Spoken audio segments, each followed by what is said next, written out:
To know the difference between suppression and aliveness in your own body is to hold true power. We have been conditioned in a world that has taught us to identify with suppression more than we identify with aliveness. We have attached our safety to our ability to suppress ourselves.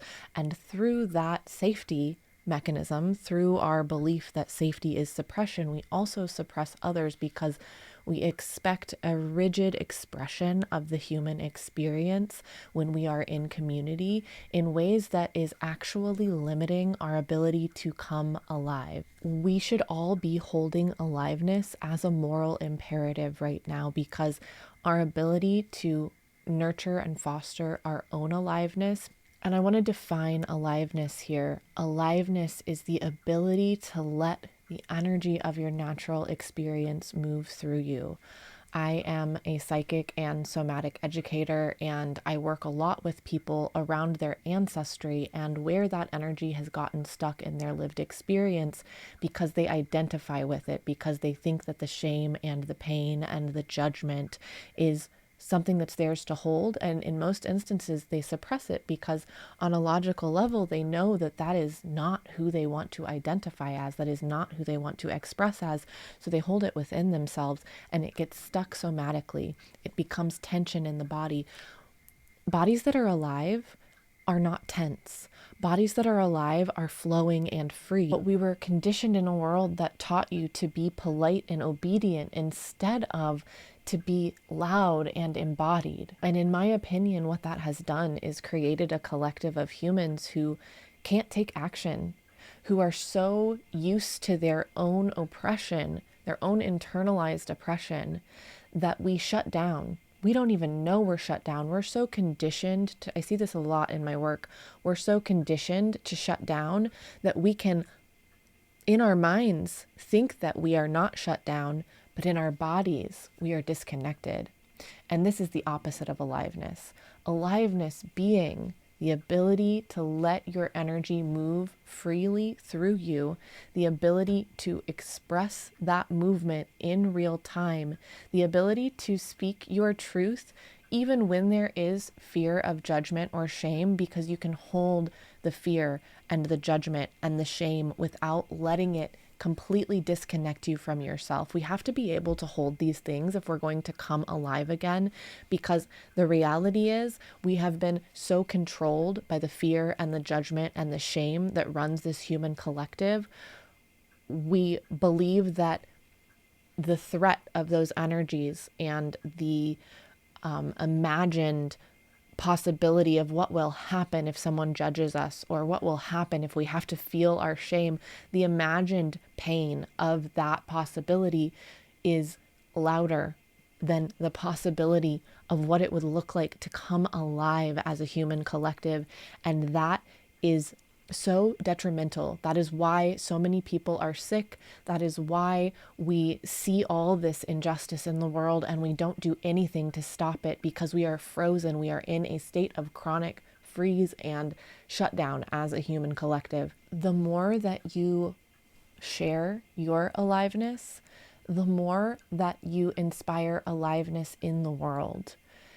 And so it's actually quite simple, but you have to be able to hold your shame. You have to be able to recognize when the shame and when the fear of judgment and when the ancient fears of being ostracized start to bubble to the surface. You have to be able to hold those things because they are both not here in the present moment. They're not an active threat. And at the same time, they're incredibly real and valid. And so in your personal work, you need to be able to hold these energies. You need to be able to feel the shame when it burns in your chest, because if you can't feel it, you're disconnecting from it. You're disconnecting from your body, which is just the vessel through which the currency of your ancestral line flows. So it is not real on one side of the spectrum. And on another side of the spectrum, it's deeply real. One of the things that has created this disconnection from our ability to come alive is the idea that the world of spirit holds no value, or just generally is not real. If you believe spirit is not real, then it is very easy to suppress the burning shame that runs through your ancestry because it doesn't make logical sense. If linear logic is the only resource we have for relating to our realities, we are completely cut off from our ability to come alive. The energy that flows through your physical body, again, that is your aliveness, letting the energy that flows through your physical body flow freely. And if you resist the shame, if you resist the fear, if you resist the judgment, then you are not letting that energy flow freely. You have to disconnect from yourself in order to resist those things. Indigenous cultures and ancient civilizations knew how to come alive. This is why dance and community and connection and shared ritual was at the center of so many practices. We can't expect those communities to teach us their ways because there is such a history of harm in those communities, sharing with people who are not a part of them. So what we have to do instead is learn to create a new form of community that prioritizes aliveness. And I believe that the only way to do this is to do this in your individual communities. This is where you can create real change. In my experience, the most potent community is a space where many different perspectives can be held. Spaces where there is one emphasis on a perspective and you have to agree with that perspective in order to fit into that space. These are not healing communities. These are communities that reflect the lack of aliveness that we are trying to eradicate. So in order to create community, you need to hold an imperative that all perspectives are allowed. And it's very important that as you bring people into your community, they're in agreement to this. Because in my experience, running a psychic school, the thing that shuts energy down the most is when a particular, in my experience running a psychic school, the thing that tends to shut down the flow of aliveness and the permission to move through energy the most is when one perspective wants to hold the group in its fixed perspective.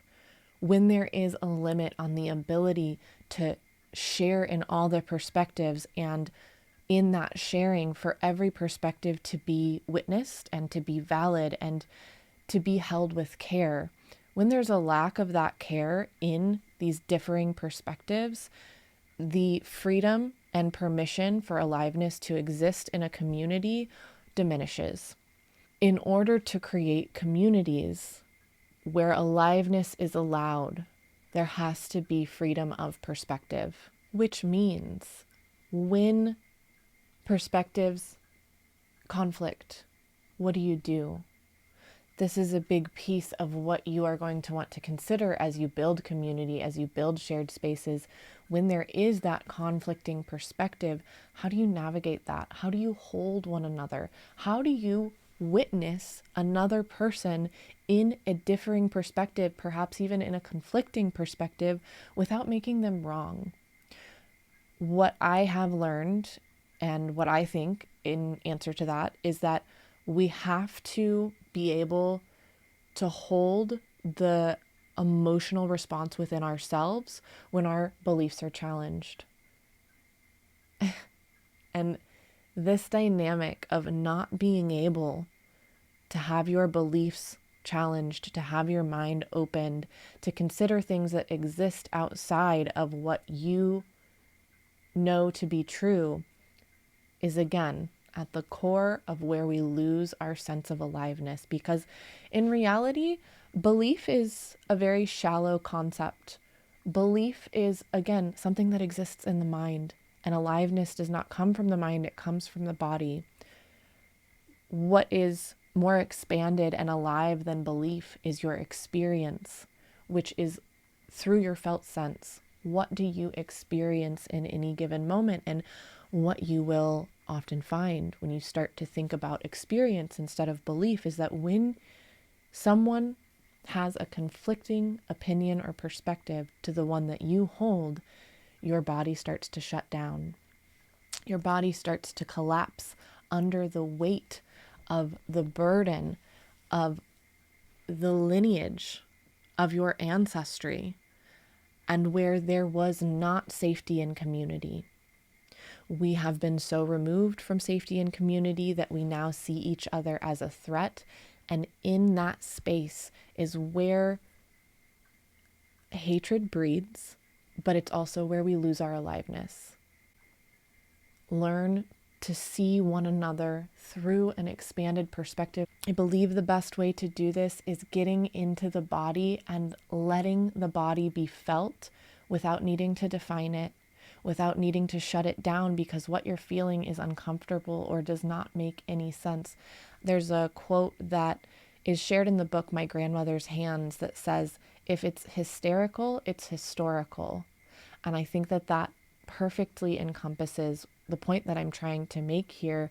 If the emotion feels bigger than what it should be, you are accessing a multidimensional quality of energy. It is not your job to fix it or to understand it or to change it. It's just your job to let it pass through you. And when you start to build community again, you will access all of these old energies that keep you from being alive.